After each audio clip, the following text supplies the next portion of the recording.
शहादा तालुक्यातील 5 ते 7 हजार लोकसंख्या असलेल्या असलोद गावातून एक अत्यंत खळबळजनक आणि धक्कादायक घटना समोर आली आहे। गावाचा संपूर्ण कारभार हाकणाऱ्या असलोद ग्रामपंचायत कार्यालयात भर दिवसा आत प्रवेश करून चोरट्यांनी थेट शासकीय डेटा असलेला लॅपटॉप लंपास केलाय।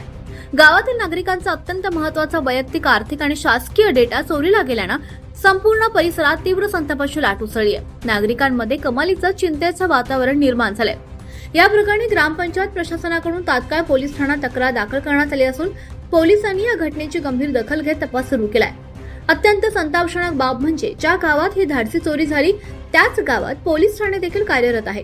पोलिसांचे गावात अस्तित्व असताना सुद्धा चोरट्यांनी थेट शासकीय कार्यालयाला लक्ष्य करण्याचं धाडस केल्यानं ग्रामस्थांमध्ये भीतीचं वातावरण निर्माण झालंय।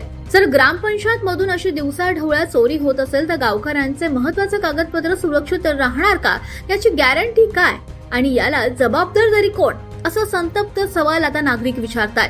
चोरीला गेलेल्या या संगणकामध्ये गावातील हजारो नागरिकांचा महत्त्वपूर्ण डेटा साठवलेला होता, त्यामुळे पुढील गोष्टींवर थेट परिणाम होण्याची भीती आता वर्तवली जाते। या संवेदनशील चोरीमुळे गावात केवळ भीतीचाच नाही तर संशयाचे सुद्धा ढग दाटलेत।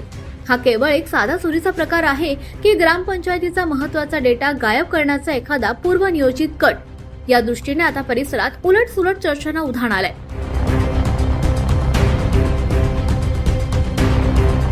24 लाईव्ह महाराष्ट्र न्यूज साठी जगन ठाकरे, शहादा।